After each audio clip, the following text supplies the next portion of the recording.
If I had known that tower would end the way it did, crumpling into the dirt while the whole neighborhood screamed, I would have fenced off my field the very first day. But I didn't. I trusted people to respect boundaries, to respect ownership, to respect me. And that trust got bulldozed steel beam by steel beam, until the only thing left standing was my anger and the wind that finally proved me right. My name's James Thomason. I'm a retired Army Corps of Engineers guy, mid-50s graying hair, just trying to enjoy a little peace after years of building bridges and fighting storms overseas. I bought a piece of land on the edge of a shiny suburban HOA called Oak Summit Trails, a meadow, wild and open, 2.7 acres that no one could touch. That was the point. Space. Quiet. The comfort of knowing nothing could rise next to me without my permission. Then came Karen. Her real name was Carla Ann Brenningham, but nobody used it. Everyone called her Karen, even her fellow HOA board members, when her back was turned. She was the president of the HOA, second-term, polished smile pearls in her ears and a look in her eyes that told you she cared less about the community and more about her own reflection. She'd fine neighbors for mismatched flower pots, then wink and let slide an illegal septic system because the guy brought gluten-free muffins to board meetings. Her masterpiece, or what she wanted us to think was her masterpiece, was the clock tower. She stood up in a town hall, beaming like she'd invented fire and pitched it as a landmark for unity, a beacon of togetherness, something to make Oak Summit Trails timeless.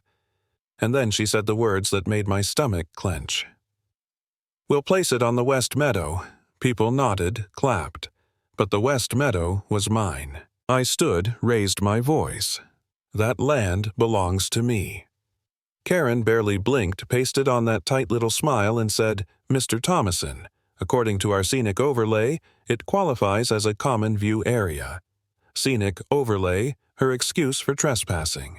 I cut her off, held up my deed, told them it was private, filed, recorded. She just waved her manicured hand like I was a fly buzzing around her Chardonnay. 2 weeks later, I woke to the sound of diesel engines and men in orange vests driving rebar into my soil. Bulldozers, concrete mixers, pallets of steel, all of it stacked neatly across the meadow I'd protected for years. I stormed down there in pajama pants and boots, asked the foreman if he had permits. He shrugged.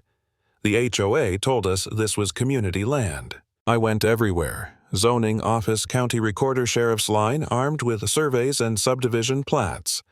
Every office said the same thing. The field was mine. But Karen didn't care. She called an emergency HOA meeting, banged her little gavel, and declared construction would proceed. She even smirked when I told her she was trespassing. "You're free to file a complaint," she said sweetly. "But progress cannot wait." Progress. That was her word for invasion. Steel girders rose. My wildflowers, the ones I'd planted years ago in memory of my late wife, were crushed under tire tracks. Neighbors stopped by with lawn chairs sipping iced tea, calling it exciting. "It'll raise property values," one woman chirped. I wanted to scream at them. I wanted to shake them until they saw the theft right in front of them. Instead, I just stood on my porch watching that ugly skeleton of a tower climb skyward. I fought it the right way at first. Hired a lawyer, Jennifer Vance, sharp as a razor. She wrote cease and desist letters. Karen ignored them. The county slapped a bright yellow stop work order on one of the beams. 4 hours later, Karen strutted in with a printout, tore the notice down, and told the workers to keep going. I took photos, documented every bolt, every truck, every day. But inside I was cracking. The night I sat in the HOA meeting, laying out my proof, my deed, the zoning codes. Karen laughed it off. The board backed her. Neighbors clapped. And as I walked out, one of her cronies brushed past me and muttered, "You're gonna lose this one soldier." Soldier, meant as an insult. Instead, it sank into my gut like an old memory reminded me who I'd been. A man who built bridges in war zones, who predicted collapse before anyone else could see it. Still, that night I asked myself, maybe I was the problem. Maybe the fight wasn't worth it. I stared at the half-built tower glowing under the moonlight and thought maybe I should just let it happen. Sell the place. Walk away. But then I remembered what this land meant. what those flowers meant, and I couldn't. I pulled out old Army manuals, studied soil charts, wind data, everything I knew from decades in the field. The verdict was obvious. The tower was doomed. Wrong foundation, no bracing shallow anchors planted in clay soil that couldn't bear the load. A hard wind would snap it like a toothpick. I wrote a report, detailed professional, 4 pages. Hand-delivered copies to every board member. Days later, Karen emailed me. Our engineers found no cause for alarm. Refrain from further interference. Continued disruption may result in HOA sanctions. They were threatening to fine me for trying to save them from killing themselves. That was the moment I realized they weren't just arrogant. They were reckless. And the only ally I had left was the weather. The morning of the dedication came with a storm warning from NOAA, gusts up to 65 miles an hour. I could feel it in the air before the first cloud rolled in, that electric pressure, the kind that tightens your skin. But Karen stood in her navy pantsuit at the base of her precious tower, oversized scissors in hand, smiling for cameras. Neighbors crowded in balloons, kids with painted faces, a jazz track playing over a crackling PA. I walked straight up to her. "You need to cancel this," I said. "That thing is going to come down in this storm." She barely glanced at me. "It's a sunny day, Mr. Thomason. You're trespassing again." Then she waved at her volunteers. "Please remove him." So I stepped back. Let them have their show. Let the tower do the talking. The first gust bent the tents. Pamphlets fluttered across the grass.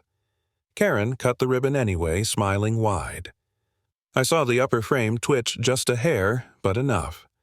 The next gust knocked over chairs. The decorative fence rattled. A kid pointed at the clock face, tilted slightly. Then came the real wind, a freight train blast that roared across the field. The tower groaned a hollow moan that no steel should ever make. Then, snap. The sound of metal shearing echoed like a gunshot. The tower listed sideways.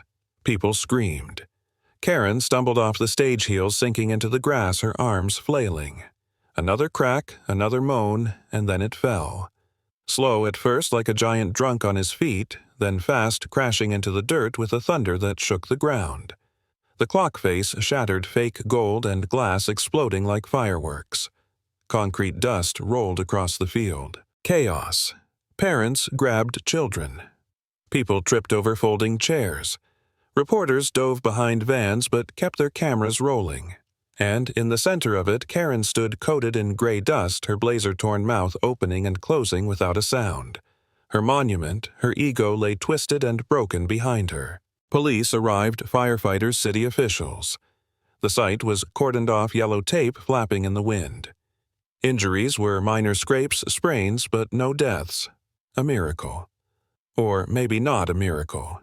Maybe it was because the collapse fell exactly where I'd predicted, away from the crowd into the softest part of the soil. When the officer asked for my statement, I handed her the engineering report I'd filed 2 days earlier. "It explains exactly why this happened," I said. She read it, eyebrows rising. "You warned them," I nodded. Across the tape, Karen watched, hands trembling, lips pale. For once, she had nothing to say. The fallout was immediate. News crews hounded her with questions. "Did you know this tower was illegal?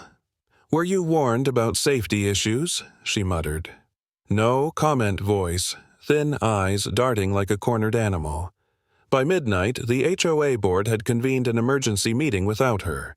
By morning, she was stripped of her title, her portrait yanked from the HOA website, her name erased like she'd never existed. And me, I didn't celebrate. I didn't gloat. I stood on my scarred field, the wreckage hauled into piles, the birds finally circling low again. For months, I'd been dismissed, ignored, humiliated. Now the silence was back, not as emptiness, but as proof. Proof that you can't build power on stolen ground and expect it to stand. The tower fell, and so did she. And that's the lesson: when arrogance builds higher than respect, gravity always wins.